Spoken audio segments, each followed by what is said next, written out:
Welcome to என்ன studio Tamil. எல்லாத்துக்கும் வணக்கம் கைஸ். நம்ம குட் பேட் அக்லி இந்த படத்தோட அப்டேட்டுக்கு தான் பார்த்தீங்கன்னா எல்லாருமே பயங்கரமா வெயிட் பண்ணிட்டு இருக்கிறோம். இப்போ அடுத்து பார்த்தீங்கன்னா அடுத்தடுத்து எந்தெந்த அப்டேட்டுகள்லாம் வரும் அப்படின்ற மாதிரி நிறைய விஷயங்கள் பார்த்தீங்கன்னா சோஷியல் மீடியாவில் ஷேர் ஆகிட்டு இருக்கு. ஒரு பக்கம் பார்த்தீங்கன்னா நம்மளுக்கு இந்த வீக் எண்டுக்குள்ளேயே பார்த்தீங்கன்னா படத்தோட வெறித்தனமான ஒரு ஜெயில் சாங் வந்து ரிலீஸ் பண்ண போறதா பிளான் பண்ணியிருக்காங்க. அது மட்டும் இல்லாமல் நெக்ஸ்ட் வீக்ல பார்த்தீங்கன்னா நம்மளுக்கு படத்தோட ட்ரெய்லர் வந்து ரிலீஸ் பண்றதா பிளான் பண்ணியிருக்காங்க. ஸோ இது ரெண்டுமே பார்த்தீங்கன்னா மைத்ரி மூவி மேக்கர் சைடு ஒரு மிகப்பெரிய பிஸி ஒர்க் இப்போ போயிட்டு இருக்கு. அதாவது ராபின்ஹுட் அண்ட் ஜாத் இந்த ரெண்டு படத்தோட கமிட்மெண்ட் அந்த ப்ரொமோஷன் ஒர்க்ல பிஸியா இருக்காங்க. ஸோ இது ரெண்டையுமே முடிச்சுட்டு அடுத்து பார்த்தீங்கன்னா குட் பேட் அக்லி சைடு தான் வர போறாங்க. குட் பேட் அக்லி சைடு இருந்து செம்மையான அப்டேட்ஸ் எல்லாம் எதிர்பார்க்கலாம்னு நினைக்கிறேன். ஃபர்ஸ்ட் பார்த்தீங்கன்னா நம்மளுக்கு ஜெயில் சாங் ரிலீஸ் பண்ணிடுவாங்க. ஜெயில் சாங் தான் பார்த்தீங்கன்னா இப்போ பயங்கரமான ஹைப்ல எல்லாருமே எதிர்பார்த்துக்கிறாங்க. ஏன்னா ஓஜி சம்பவமே எந்த அளவுக்கு ஒரு அடி போட்டிருந்தாரு நம்ம ஜிவி பிரகாஷ் குமார்னு எல்லாத்துக்கும் தெரியும். அதனால ஜிவி பிரகாஷ் குமார் இந்த சாங்க்கு எந்த அளவுக்கு ஒர்க் பண்ணியிருந்தாரோ அதை விட ஒரு படி மேலே தான் பார்த்தீங்கன்னா இந்த ஜெயில் சாங்ன்றது இருக்கும். ஏன்னா அந்த டீசர் கட்லேயே ஒரு 2-3 சீக்வன்ஸ் எல்லாம் பார்த்துருந்தோம். தென் நம்ம ஏகேவும் பார்த்தீங்கன்னா செகண்ட் சிங்கிள் போஸ்டர்லேயே காட் பிளஸ் யூ மாமே அப்படின்ற மாதிரி நம்ம ஏகேவோட ஒரு வெறித்தனமான லுக்கும் வந்துருந்துச்சு. ஸோ அதனாலே பார்த்தீங்கன்னா இந்த சாங்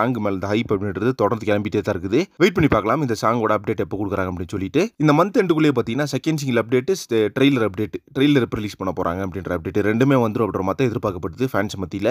அண்ட் ட்ராக்கர்ஸும் பார்த்தீங்கன்னா இந்த ஒரு விஷயத்தை ஷேர் பண்ணிட்டுருக்காங்க. இதை பற்றி உங்கள் ஒப்பீனியன் என்ன அப்படின்றத கமெண்ட் பாக்ஸில் மென்ஷன் பண்ணுங்க. நெக்ஸ்ட் ஒரு இன்ட்ரெஸ்டிங் ரிவ்யூ பண்ணுறேன். Thank you friends.